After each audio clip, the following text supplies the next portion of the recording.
Salam saudaraku. Haleluya. Hari ini kita akan mendengarkan firman Tuhan saudaraku dengan topik urgensi doa bagi generasi akhir zaman. Saudara, dari mana saudara bisa percaya bahwa saudara dan saya hidup sebagai generasi akhir zaman?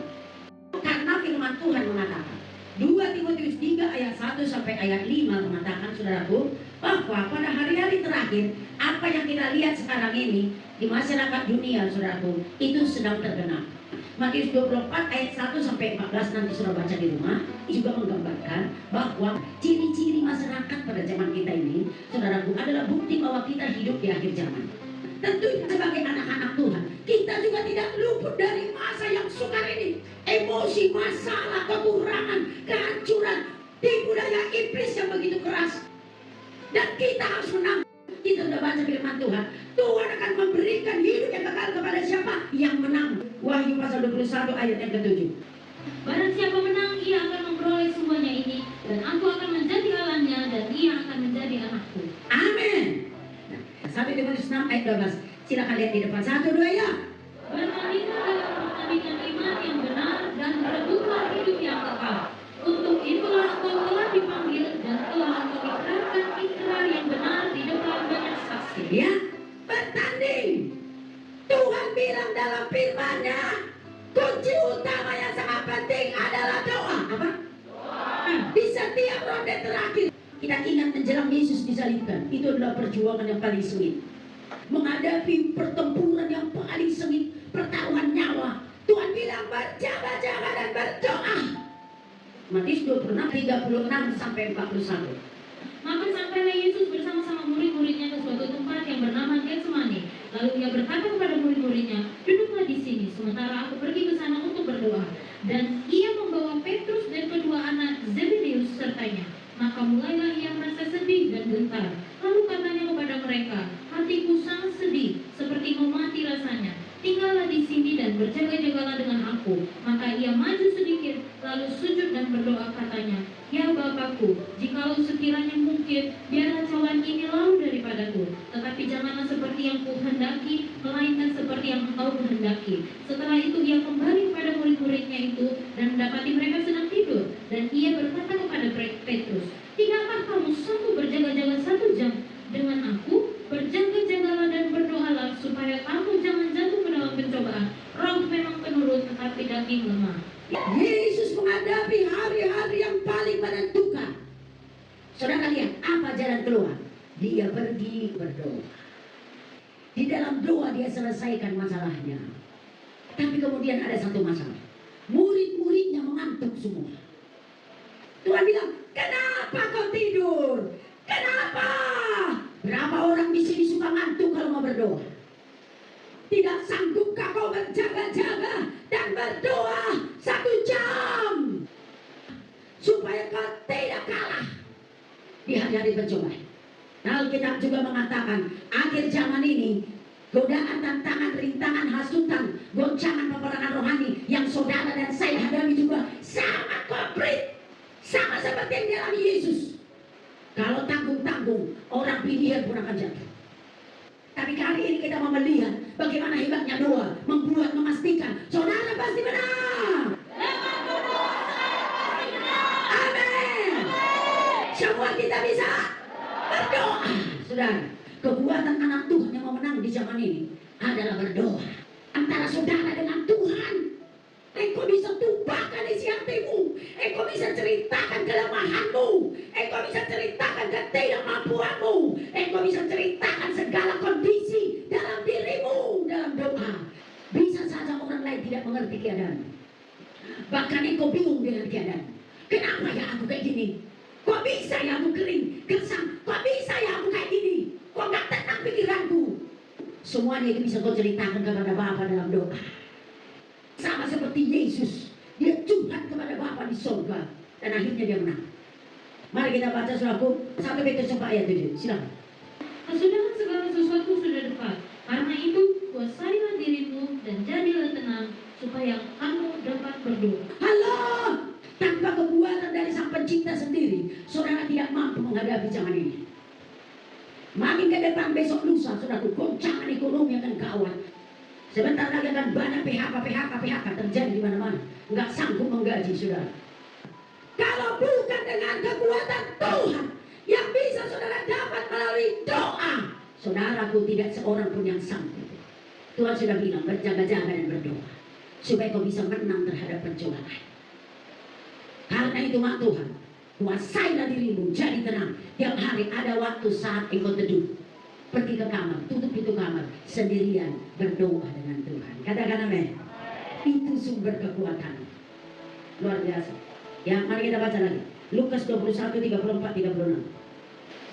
Jagalah dirimu supaya hatimu jangan syarat oleh pesta pora dan kemabukkan serta kepentingan duniawi, dan supaya hari Tuhan jangan dengan tiba-tiba jatuh ke atas dirimu seperti suatu 1 Yohanes 2, 15, 17.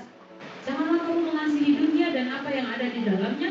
Jikalau orang mengasihi dunia, maka kasih akan Bapa tidak ada di dalam orang itu. Sebab semua yang ada di dalam dunia, yaitu keinginan daging dan keinginan mata, serta kemampuan hidup, bukanlah berasal dari Bapa, melainkan dari dunia. Dan dunia ini sedang lenyap dengan segala keinginannya, tetapi orang yang melakukan kehendak Allah tetap hidup selama-lamanya. Yes, perhatikan. Ya, orang yang mencintai dunia akan binasa. Halo. Jadi saudara juga ditarik untuk mencintai dunia. Makanya Lukas 17 menyatakan, ingat istri Lot. Istri Lot bukan dianiaya, tapi dia gagal karena cinta dunia. Jadi akhir zaman ini bukan hanya aniaya dan kesukaran yang akan saudara hadapi, tapi apa? Roh-roh duniawi yang mencintai dunia. Kalau tidak berdoa, roh istri Lot, roh suam tubuh, roh aman-aman saja, dingin rohani akan membuat saudara gagal. Tapi kita tidak mau gagal, katakan amin. Ya, makanya Tuhan bilang, berjaga, berdoa, supaya rohmu semangat, supaya rohmu berapi. Mari kita baca lagi. Kejadian pasal yang ke-6 ayat 9. Ini juga adalah Nuh menjelang dunia dihukum. Inilah riwayat Nuh. Nuh adalah seorang yang benar dan tidak bercela di antara orang-orang sejamannya. Dan Nuh itu hidup bergaul dengan Allah. Yes. Jadi Nuh manusia akhir zaman menjelang akhir bawah. Dia bergaul intim dengan Tuhan. Ini kunci kemenangan. Engkau harus membangun persekutuanmu dengan Tuhan. Selanjutnya, jenis doa apa yang perlu saudara lakukan di akhir zaman ini? Yang pertama, doa membesarkan nama Tuhan. Sama-sama katakan. Doa yang membesarkan nama Tuhan. Yang dibesarkan apa? Tuhan. Tuhan, ingat ya. Topiknya Tuhan. Yang dibesarkan Tuhan. Mari kita baca sama-sama. Mazmur 103.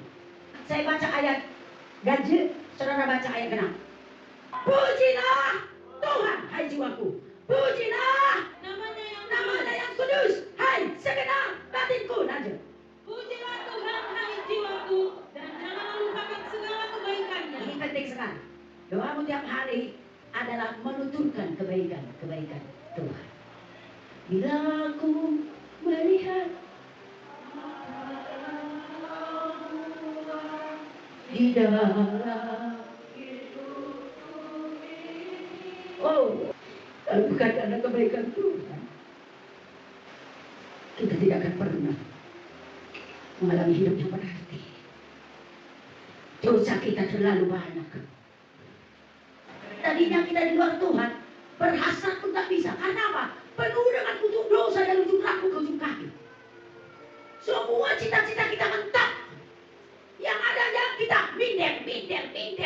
Gak percaya diri. Kita terlalu tidak bernilai. Pasti ke neraka. Tapi dia baik. Dia gantikan semua pelanggaran kita dengan nyawanya. Dia pertaruhkan nyawanya. Dan dia berkata, Bapak, mengapa kau tinggalkan aku? Dia bayar harga yang sangat mahal. Supaya semua berkatnya bisa tercurah bagi kita. Saudara yang dikasih oleh Tuhan, jangan lupakan kebaikannya. Saya mau sampaikan kepada saudara hari ini, kalau engkau bisa menikmati yang baik apapun itu, perkara kecil, sedang, besar, tidak ada yang kebetulan. Itu semua pemberian Tuhan. Kata-kata amin. Engkau bisa makan. Di tengah-tengah mungkin tidak mungkin bisa makan karena masalah ekonomi. Tapi ternyata engkau bisa makan. Ternyata engkau bisa hidup. Banyak kebelut keluargamu. Ternyata engkau masih ada hari ini. Itu tidak ada yang kebetulan. Tapi kebaikan Tuhan melimpahi hidupmu. Oke, ketiga ya. Dia yang mengampuni segala kesalahanmu di luar biasa. Setiap saya mengingatnya luar biasa. Dan yang menyembuhkan segala penyakitmu. Betul, saudara. Dia yang menebus hidupmu dari lubang kubur, yang mengangkatai engkau dengan kasih setia dan rahmat. Yes. Dia tebus engkau dari lubang kubur.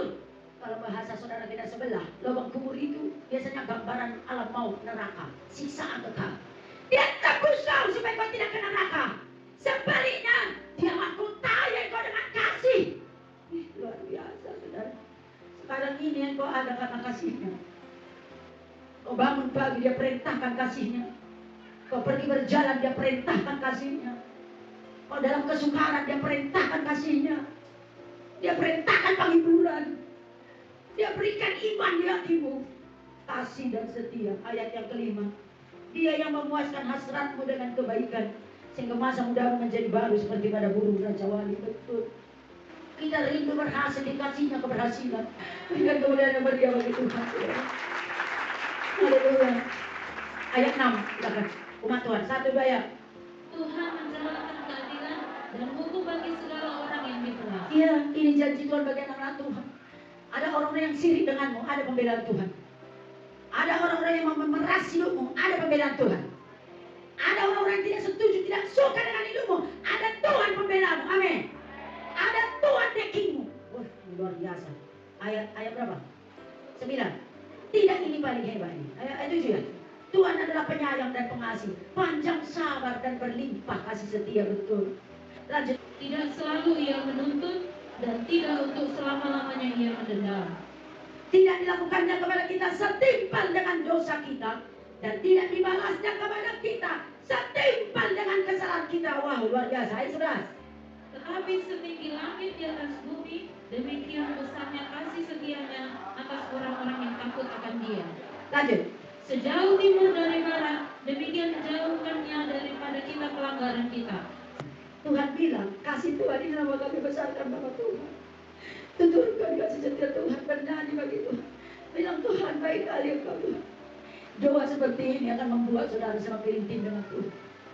Ketika saudara tahu membesarkan Tuhan, ketika Tobi saudara bersyukur dan berterima kasih kepada Tuhan, karena itu saudaraku ingat semua kebaikannya. Jadi artinya doa yang paling tepat saudara lakukan adalah doa mengingat kebaikan Tuhan, dan doa yang hebat di zaman ini, doa yang mengagung-agungkan darah Yesus. Sama-sama katakan. Mengagung-agungkan darah Yesus. Yes. Kalau saudara agung-agungkan darah Yesus, apa yang terjadi? Bapa digemarkan, sebab Bapa melihat saudara hanya karena melihat darah Yesus. Kalau tidak darah Yesus, saudara dan saya kotor, tidak layak. Tapi Bapa di surga telah menerima darah Yesus. Sebelum dia melihat saudara, dia melihat darah Yesus. Agung-agungkan darah Yesus. Ya, nothing but the blood of Jesus. Dihapuskan dosaku hanya oleh darah Yesus. Terus aku pulih dan sembuh hanya oleh darah Yesus. Yes. Kalau engkau ingat siapa kau, jangan lupa engkau cuma debu tangan. Tapi karena darah Yesus engkau menjadi berarti. Amin, saudara. Darah Yesus yang membawa hidupmu berarti dan berguna.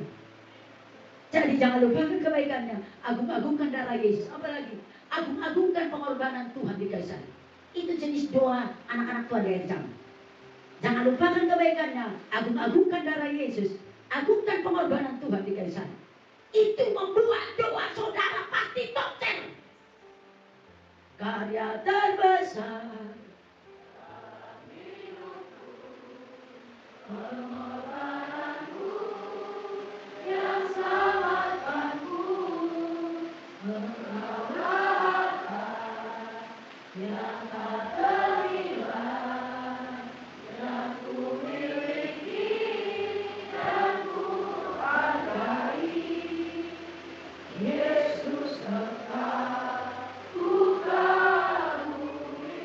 Yes.